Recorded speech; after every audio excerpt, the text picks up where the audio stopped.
Today we're crafting our own banner to carry into battle. Stay tuned. Greetings adventurers and welcome to Skill Tree, where we learn how to do just about everything. Now I've talked about it before, but every year we go to Conquest, the largest LARP in the world in Germany. You'll learn more about it up here. Anywho, aside from it being a boatload of fun, there's actually a lot you can learn experientially from going to a LARP like this. And today I'm specifically talking about being on a battlefield with thousands of people. Seriously, there's 10,000 people who will fight at once in these battles, and it is absolute mayhem. But it really does give you a sight of how it must have felt to actually participate in a battle like that.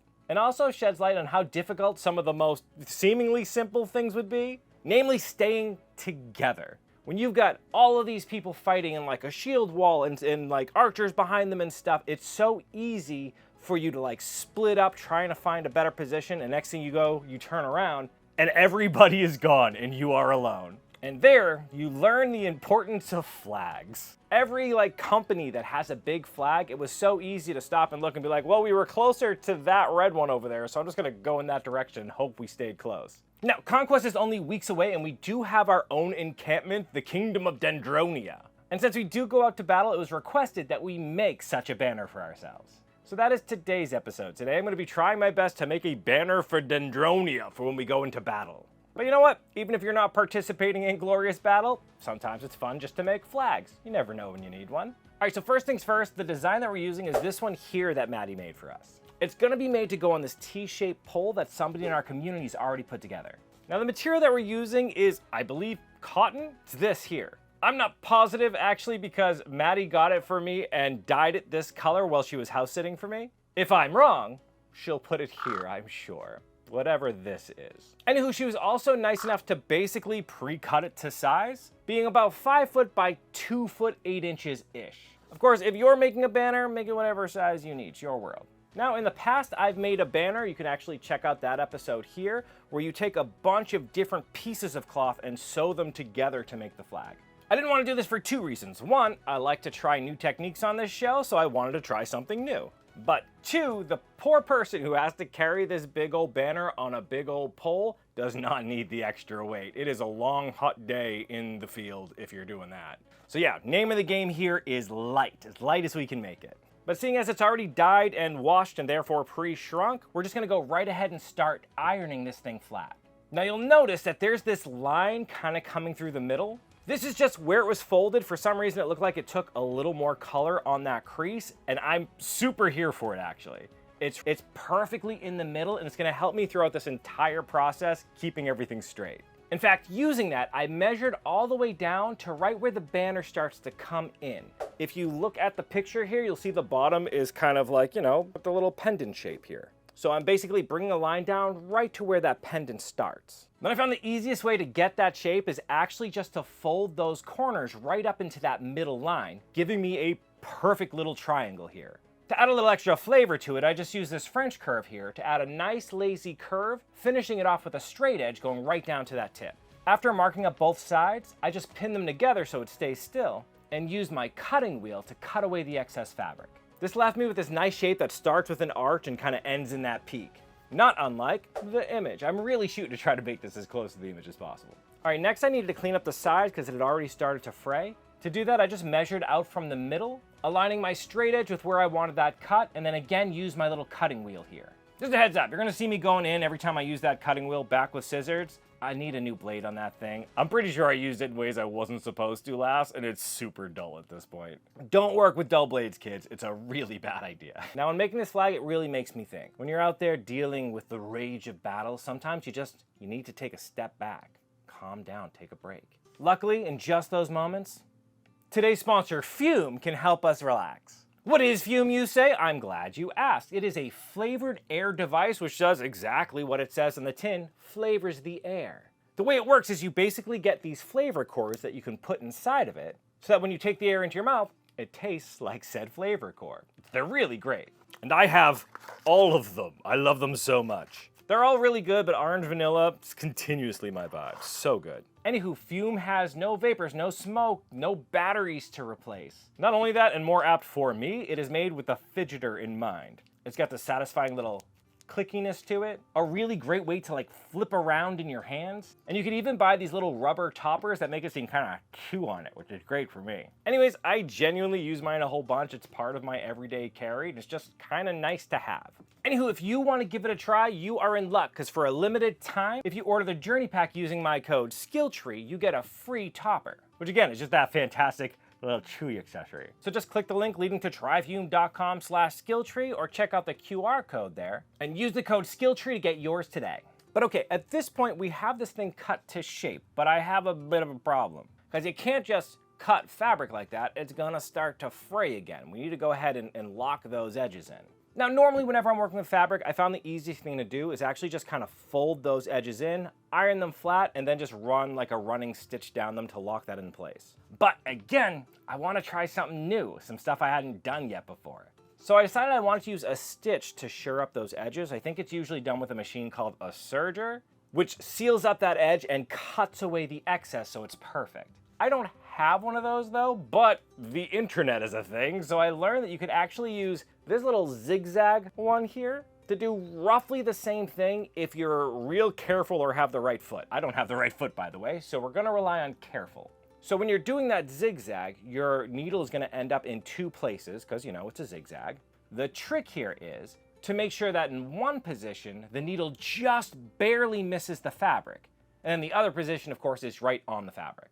I just tried to keep this lined up as perfectly as I could, making sure that needle just missed on each pass. And honestly, this wasn't that hard to do. I thought it was gonna be a lot more tricky. I know they actually have a specific foot where you can butt the fabric up to so you know it's perfect. But as long as you line it up with the marks that are there, it isn't that hard to do. And any spots where I was a little bit sloppy, I just went back in with my scissors and cleaned them up. All right, so at this point we have the banner, but it needs to be able to hang on like a little T. So, as seen in the picture, we need those little loops at the top. To do that, I just grabbed a little of this extra fabric, folded it in half, and cut it into 3-inch wide strips. And for length, I think they're around 8 inches when you open them up. Anywho, since these things are gonna be holding the whole weight of the flag, I did want to fold those edges in. It's just gonna help reinforce everything. So I just folded everything in, ironed them in place, and then ran a straight stitch through the sewing machine just to lock them all in. With those good, I just positioned them where they need to go, locked them in with some needles, before bringing it on over to the sewing machine. And behold, it now sits upon a stick, just as it should. I also made sure to like double stitch it here, just to add a little bit of extra strength. Because again, it's holding all of the weight, and even though the flag isn't that heavy, rain is a thing, wind is a thing, running for your life is a thing. A lot of stuff can happen on the battlefield. We're just gonna curb our bets here. Okay, and with that, the overall shape of this whole thing is ready to go. It is a flag. Next though, is we gotta get all of these designs on that flag. Now, as I said before, last time I actually cut these out of different pieces of fabric and sewed those right on.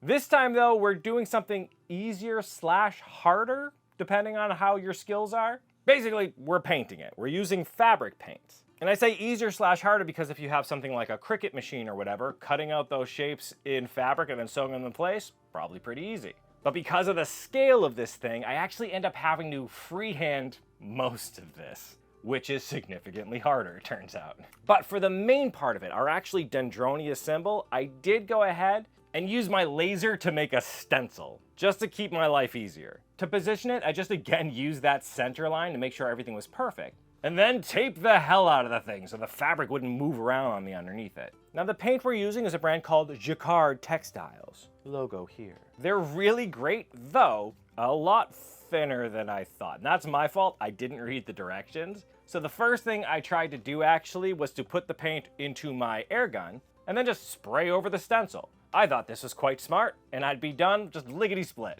But because it is so transparent, it turned out just real transparent. I couldn't really see it very well from a distance, not what you want in a banner at all. That's what I read, that if I'm putting a lighter color over like a darker fabric, I need to use this here super opaque white. It is, as the name suggests, super opaque, giving a really nice base to paint everything else on. Though at this point, I didn't want to kind of trust my freehand on it, so I just put the stencil back and used a paintbrush to fill in all the gaps. And this worked great. That's perfect. All I had to do was go back over the little lines that held my stencil together to make sure it's solid. And then once everything was dried to the touch, I flipped it over and ironed it from the back. That's because this stuff is very similar to, if not the stuff, that is usually used for like screen printing, right? Or at least just like it, it's activated with heat, which really locks it into the fabric, making it much more permanent. This is gonna stop it from running if it does rain or flaking off eventually or whatever. So now that that super opaque was down, going back over with the yellow was night and day. The color just really popped and looked fantastic. To make the whole thing pop just a little bit more, I went back around the edges using black and a really thin brush. This did a great job in defining those edges and really separating it from the back. It also cleaned it up a lot because the fabric has a lot of little kind of fuzzies on the surface. It's fabric. But that means it was really hard to get like a perfect edge with the color. By edging it in black, it just really kind of masks any of the jaggedness or anything that doesn't look clean. All right, so from here, the rest of this design, I totally freehand, but with a nice little built-in cheat. Not only do we have that crease line coming directly down the middle, but there's two more from where else it was folded, right? This gives me a nice grid system that I have to work with. Now, I don't know if you've ever been to like an art class or something, but using a grid system like that is a fantastic way to make sure everything stays at least relatively symmetrical. I'll have to cover it sometime on here, but basically because you have those boxes, you know roughly where something lands in this box. So you just can make it land exactly the same in the other box, and it should look pretty dang close. So using that as my grid, I use some tailor's chalk to start tracing in the elements that I want. The tailor's chalk is great because if I screw up, I just kind of wet my finger and rub it away and try again. It took me like an hour, but honestly, I'm proud of how good that came out. I looked good. So happy with that, all I did was go in and color in between my lines with my paint. Laying down all the blue, the white for around the tree, and then going back in and tracing the outline again. I also did end up employing my airbrush just to add these kind of background swooshes a little bit, make them look a little smoky. And I wanted them to look less defined so they would feel like they were more in the back. A similar element is included in the original, but the colors are different just because the base color that I'm working with is different. But I think it has a similar effect of like highlight, mid-tone, and like a dark color, right? Anywho, after sealing that in, it's time to add in the last little element, the little something that's gonna make it pop. And that comes in the form of this really nice kind of gold edgework here, which has super Roman flag vibes to me. Not only that, but we also got this gold frill, which you can just sew along the top line here, and then pull this little string off to make them all hang loose. You'll see when we get to it, it's super satisfying. Anyways, these are dead easy to use. I just kind of lined them up with the edge and sewed straight through them. The only thing you have to watch out at all with that one that looks kind of beaded is because it is domed, the walker foot there really wants to slide it to one side or the other. So you got to make sure you're right down the middle of it or else it starts to walk its way off of where you want it. For the top and the bottom, I actually ended up layering these two because I really thought it gave it a more finished look. But look at how cool that is. Those are so clean. It also hides my zigzag stitches, which is great. I'm proud of them, but they're not pretty. I'm just proud I know the technique now. Oh, but check out with the frills. You just kind of pull the thread here at the bottom. And look at that. They're all loose and pretty. Honestly, just pulling the thread away, totally worth it. It's like popping bubble wrap. It just feels nice.